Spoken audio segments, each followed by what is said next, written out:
Bom dia, boa tarde, boa noite, or whatever the case may be. My name is Marcus, and I am the host of the Black Brazil Today YouTube channel, as well as the Black Brazil Today blog, blackbraziltoday.com blog, where I analyze Brazil from the perspective of race. So tonight, I'm going to talk a little bit about what I guess you could call the world's biggest party. It's February 20th. And Carnival in Brazil is in full swing. I remember while I was there, when the whole COVID pandemic took over, it was like, dang, what does that mean for Carnival? It was like, okay, Carnival is not going to happen this year. So it's 2023 and everything's back in full swing from what I can see. But I'm not like trying to be, somebody who's hating on the party, but sometimes you have to discuss some truth that people don't really want to talk about. So going back in today's particular topic, it was something that I came across, I don't know how many years ago, because when you go down the rabbit hole of talking about race, racism, and discrimination in Brazil, you go so far down and you keep finding stuff, and it's like, wow, when does this end? And it's like, it amazes me how Brazil has been able to deflect its strong racist overtones and deflect this towards its neighbor to the north, the United States, the big bad United States. That's the racist country, is the way they always play it. Like, those type of things don't happen here in Brazil, but it's like, I just remember in the first 5 to 10 years of digging into the situation of Black Brazilians, it's like everywhere I turned, it's like, wow, Carnival, if you don't have any, historical background, social context, I remember, well, let me just finish that sentence. If you don't have any social context of what's going on behind the scenes of Carnival, whether you're talking about in Rio, Sao Paulo, or, Bahia, it just looks like one big party. You don't see anything, like, what's the problem? Everybody's just there having a good time, Why you gotta bring race into this topic? Well, quite honestly, because it's there. It's like every topic that I talk about, every topic that I discover, it could be the music industry, it could be, sports, it could be beauty contest, politics, wherever you look, it's like, what area of Brazil is not affected by the exclusion of Black Brazilians? Right. I've like I said, I've been following the situation of Black Brazilians since the year 2000. It doesn't seem to end. I mean, you find it in the modeling industry, you find it in the dance industry, where Black girls are not expected to be ballerinas. It's like no matter what topic I've searched, and sometimes I'm not even necessarily looking to find something, but I'll find one thing which leads me to another thing. So with that said, it's Carnival season. And, while the party's going on all across the country, these are some unpleasant, inconvenient truths that people have to deal with. If you're a person who've ever been to Brazil, whatever part of the country you go to, and it just looks like one big party there, well, you just have to pay a little bit a closer attention to some of the details before you start seeing, hey, this is not everything that it appears to be. I said this in my last video, or maybe 2 videos ago, where I said, upon first analysis, you look at Brazil and you say, well, maybe people, all of the amalgamation of the races that goes on, you look at it and you say, well, maybe this is not such a bad thing, until you realize the sinister plan is for brown and Black skin to disappear so that everybody can just become this version of Brazilian white. And this is kind of what applies to what's going on during Carnival. And I remember, I don't know what year that I first came across this term, but it was called apartheid Baiano. And that's just saying, it's using the word that's most often associated with, segregation in South Africa. And the word Baiano, which means anything that has to do with the state of Bahia in the Northeast. Now, for those of you who are not familiar with Bahia, it's one of those, it's in the Northeast. It's one of the biggest states in the country. And Bahia is just known for having a large Black population, and it's like the country's center of Black culture. In many ways, Bahia kept a lot of its African culture. And it's whenever I think people in general who, well, I'll say just on Black people, particularly from the United States, might have heard about the parties in Rio. Rio is the place to be. But it strikes me as people who have this type of feeling where they want to connect with what's called the African diaspora, these Black cultural connections throughout the diaspora. People want to go to Bahia. People want to go to Salvador, particularly, the capital city. And it has a lot of memories for me because that was my first trip to Brazil. Was after I discovered Salvador Bahia. It's one of those places where if you're into things of the African diaspora, it's a place where, how they say it, one of the places you need to visit before you die. I mean, there's so many facets to the state, the state and the city. You go there and you get this feeling of, if you have any relatives in the south of the United States, that's the type of feeling you get when you go to Salvador Bahia, particularly with the people that I would meet there. It has that long history of slavery there, uh, Black families, this type of, you could say segregation because, Salvador and Bahia are, even though it has a Black majority, or some people would say Black and brown majority, just depends on how you look at it. But we'll say, a non-white majority, and it's run by a small group of elite whites in the city of Salvador and the state of Bahia. So this is where apartheid can be applied to Bahia, not only politically, but also during, the biggest party of the year when we talk about Carnival. And, once again, if people just looking at it as one big party, you won't see these facets of apartheid and segregation that go on during Carnival. So that's something that I wanted to talk about today. Now, this article that I'm going to feature today, it's 11 years old. It's almost exactly to the day. Today is actually February 20th. By the time I get this video up, it'll probably be the 21st. So this article will be almost exactly 11 years old. But I just wanted to go through this in another article so you can get a feel of what I'm talking about when I say Baiano or apartheid Baiano or Bahian apartheid. All right. The article is called Carnival in Salvador Bahia, Brazil's own spin on apartheid. So let's jump into this because I'm going to feature a little bit of this article and a little bit of another one just so you can get a feel of, because these are things I'm going to be talking about over the next few days, just talking about, Carnival. I'm going to focus here on Salvador Bahia, looking at how race works out in places like Rio and Sao Paulo. That's a whole nother animal.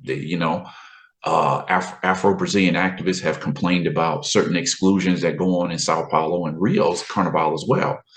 It's like, I can't do it all in just one video. So I'm going to just do a couple of videos because this isn't something that I've kept up with in recent years, but with the comments of a well-known Afro-Brazilian singer, it's like, okay, it's time for me to revisit this story, because here it is 2023 and people are still talking about how Black Brazilians are excluded in many ways from the biggest party. Excluded how? Well, let's just talk about it in general first. Like I said, I'm going to spend a few days talking about this. So Carnival in Salvador Bahia, Brazil's own spin on apartheid. Carnival of the apartheid. So when this article went up in 2012, it was about as Carnival was already winding down. I'm presenting this article now. Here it is 11 years later because it still applies and Carnival is still in full swing right now. So, the first line of this article says, as Carnival begins to wind down in Brazil.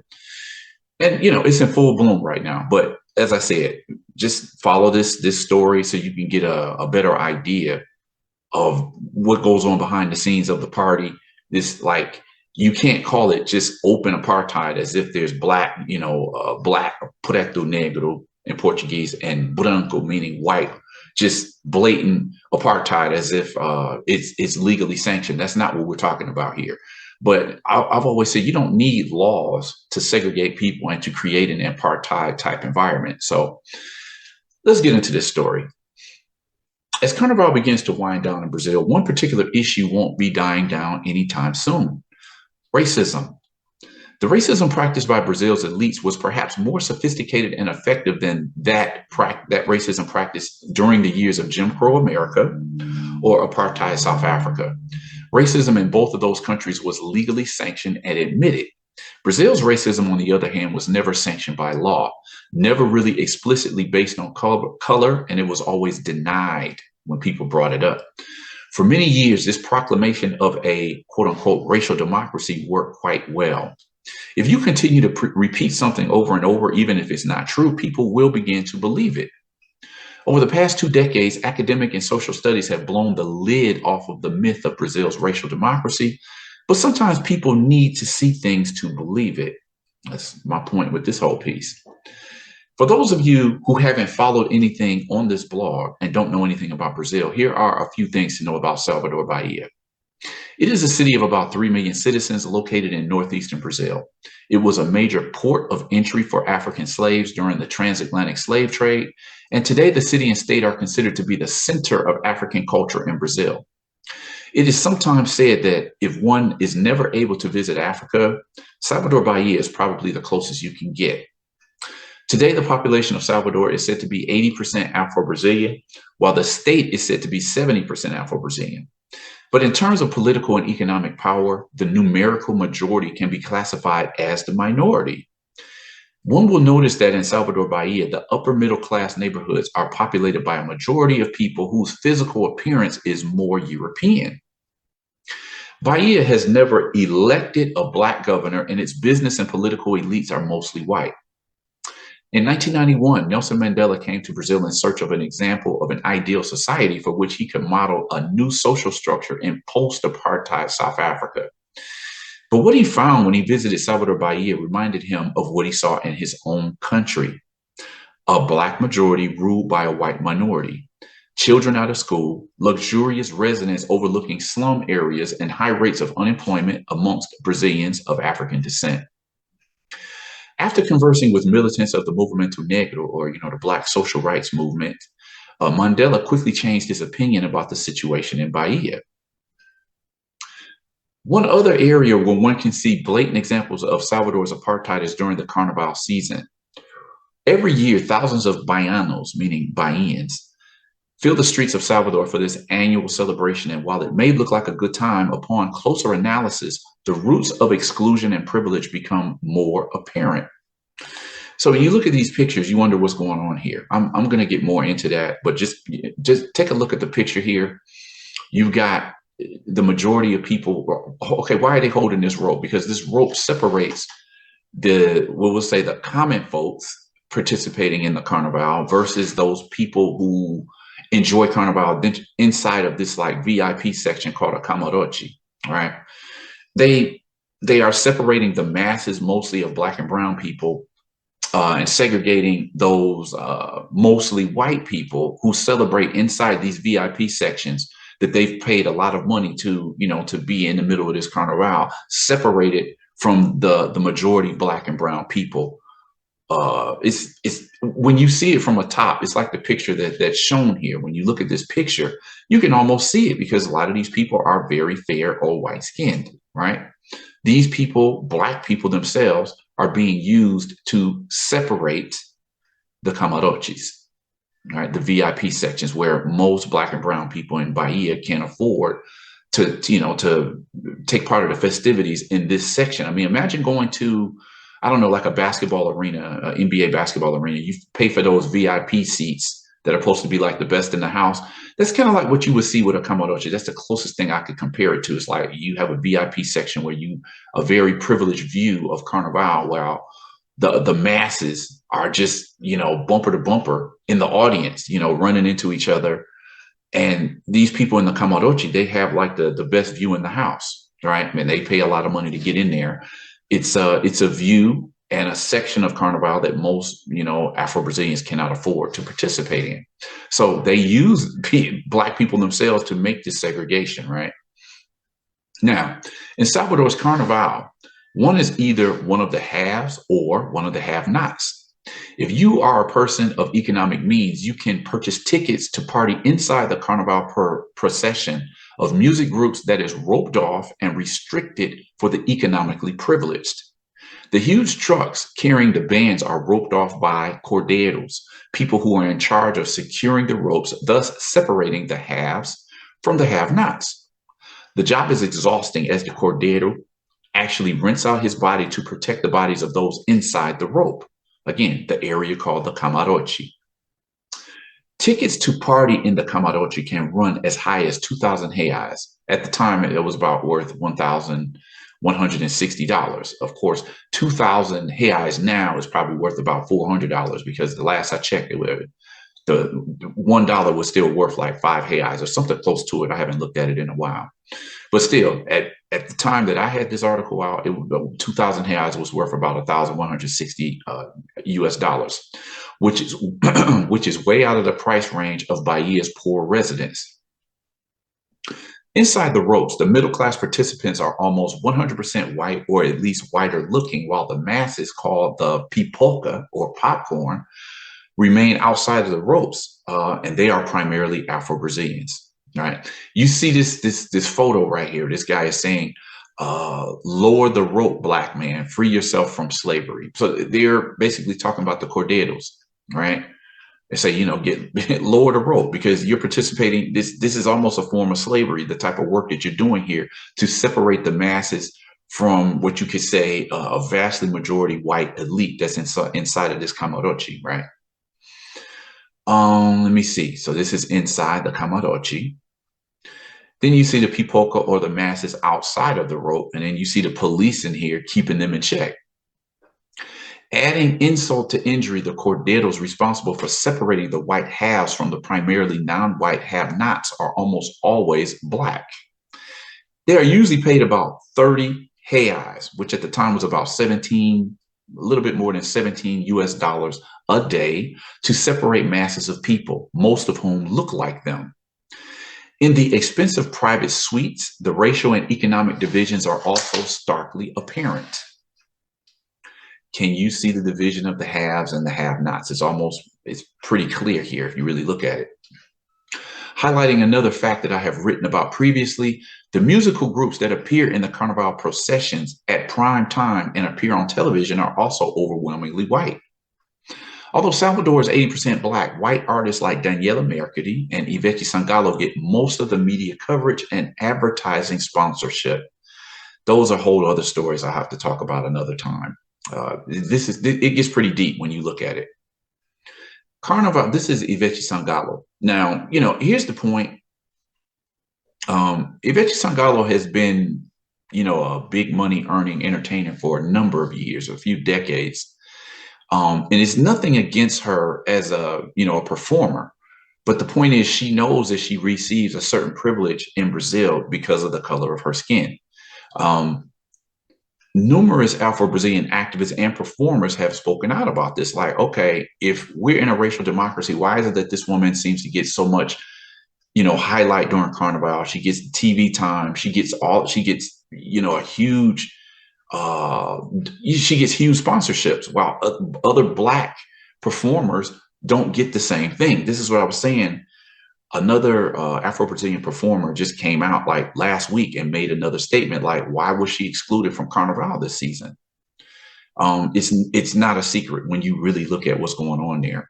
A lot of people, they speak. There are 3 main white women singers who have been like big attractions in Brazil for a number of years. And a lot of people argue like these are white women singing black music. And it's like, if it's not about color, how come there's no black woman singer who gets the same amount of attention and money and highlight as these 3 white women? This is just one of them, Ivete Sangalo. Again, it's nothing against her personally, but numerous black activists over the years have placed this question to her. It's like something she really can't deny. Just admit that the privilege is there. Carnival apartheid has been a fact in Bahia for decades, as Afro-Brazilians were effectively barred from participating in Salvador's all-white Carnival groups. In 1974, the Black Carnival group, Ileaye, was formed after 2 men were barred from joining a Carnival group because they were black. No racism there, right? Of course, there are no laws written anywhere that says blacks are excluded from getting in the camarote, so elites can continue to proclaim that it's not a question of race. But if you should ever visit Salvador Bahia during Carnival time, consider yourself warned. Okay. Let me check out another article here. This is from 2014, so this was a couple years later. Carnival may be 80% black, and Carnival in Salvador may be 80% black, but apartheid remains the rule. So again, you see these carderos, and they're protecting the people inside of the camarote, right? So this is what I was saying this is 2014. And again, you might look at the articles and say, well, these are a few years old, but they still apply today. So yes, the Carnival season has once again come and gone in Brazil. And while the party will no doubt continue its image of the greatest party on earth, one can't help but notice a glaringly obvious example of racial politics in the city known as Roma Negra, or Black Rome. That's a nickname people have for Salvador Bahia. I don't think it's really common, but I see that in print media where they call it Black Rome. Although the term apartheid is usually associated with a period of legally sanctioned racial separation in South Africa, in one of Brazil's blackest states and the center of its vibrant Black culture, this time of year is perhaps the most visible example of how white domination of a Black majority is a rule in most areas of influence in the city and the state of Bahia as a whole, and arguably Brazil as a whole. Need proof? Well, let's check out the images in the story below. Let's see here. So, Carnival of Apartheid. Research recently published in the À Tarde newspaper found that 76% of the population of Salvador Bahia doesn't skip Carnival, and even the 24% that skip it are squeezed between the ropes of the parading blocos.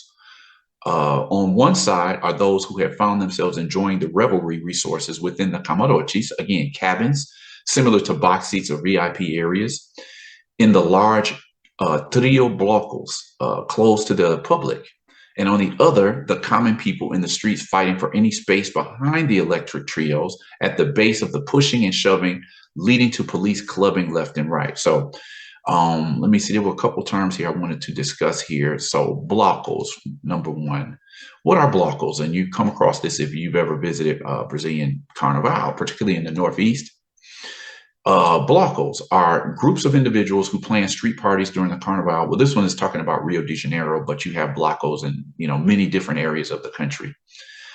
They are the heart and soul of Rio Carnival. Let me see what else here.